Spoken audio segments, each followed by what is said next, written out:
Dear Sadhguru, it is well known that desire is the cause of all sorrows and tension.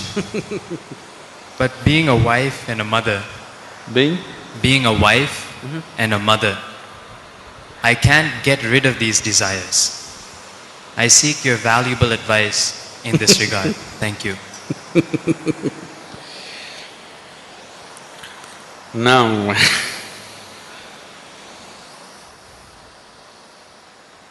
it's not because you're a wife, an internal mother, that your desires have come.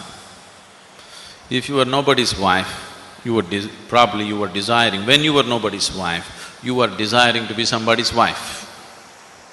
Now that you're somebody's wife, you desire to have a child and become a mother. Now that you have a child, now you are saying, it is these two entities which is making me desire. It is not true.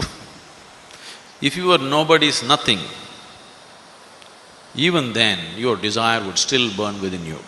Is that so? Yes or no? If you are nothing to nobody in the world, still your desire would burn, isn't it? So please don't think your desires are because of your child or your husband or your family or whatever. Anyway you would desire, because that's your nature. Now, you made a statement in the question that desire is the source of all misery. Desire is not the source of all misery. Unfulfilled desire is the source of all misery. Isn't it? Isn't it so? Desires fulfilled are the source of your joy. Unfulfilled desires is the source of your misery. Now, what to do with the desire? Shall we kill the desire? I know people have been teaching you such things. You must kill all your desires. Unless you destroy your desires, your misery will not go. These teachings have come to you, isn't it?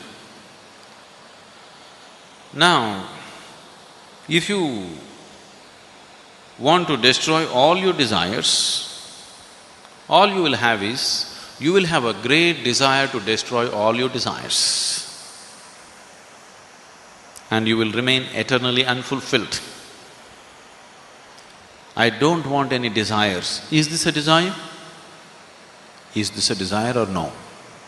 Yes. So, if you try to play tricks with this, it's not going to work. Because desire is not desiring for anything in particular. The energy which you call as desire is not different from the energy that you call as life. If you want to move from point A to point B, you need a desire, isn't it?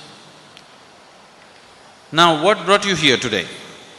It is not your bus or car or something else, it is your desire which has brought you here today, isn't it? What is it that will take you home? It is your desire which will take you home. What is it that which will make you eat? It is your desire which will make you eat. So, what you call as desire is not any different from what you call as life. The life is desire. The very basis of your life is desire, isn't it? So if I tell you kill the desire, the only way is to hang yourself. There is really no other way. Now I want to die, that is also a desire, isn't it? Yes or no? So do not deceive yourself with these things. Desire is the very essence of your life. But at the same time, you also know that desire is an unending thing. If you fulfill one, the next one will be ready. If you fulfill that, the next one will be ready. It keeps you on all the time. And obviously, some desires will be unfulfilled, and those unfulfilled desires cause much misery to you. If you look at the desire, actually when we started, this is what we were looking at. We just did not use the word desire.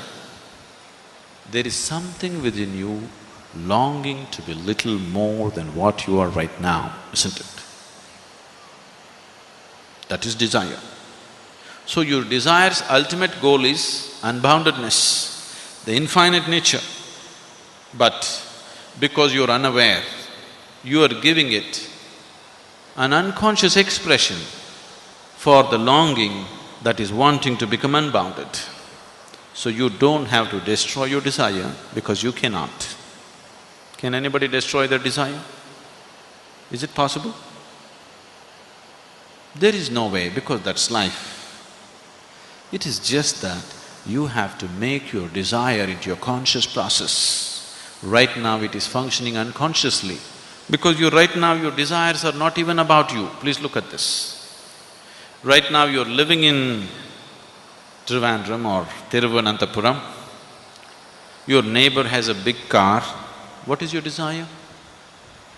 You want to have 2 cars like that. Now you don't know all these cars, you are living in a remote place and your neighbor has 1 big buffalo. What is your desire? You want to have 2 buffaloes like that. So your desire is just a reaction to the social situations in which you're living, isn't it? This is so because this longing to expand is finding unconscious expression. If you make your process of desiring into your conscious process, then desire is no more a problem. Desire is a wonderful vehicle which will take you places. Even if you want to reach the ultimate, you need a desire, isn't it? Yes or no? Anyway, the desire in you is longing for unboundedness, it is longing for unlimitedness, it is longing for the ultimate nature. You just have to bring awareness to it. If you bring awareness to your desiring process, it is a wonderful instrument. If it is finding unconscious expression, then it makes you run like madman. All the time it keeps you running endlessly. So, being a wife, being a mother, it's extremely important. Now that you're a mother, not a small responsibility. You brought another human being into this planet. Now, what kind of human being you produce is a very huge responsibility, isn't it? It is not just about reproduction. What kind of next generation you create is in your hands as a mother, isn't it? Yes? What kind of people are going to live on this planet in the next generation is decided by the mothers of today, isn't it? When such a responsibility you have, you cannot afford to live unconsciously. You must become conscious. Especially the woman must become conscious. It's very, very important.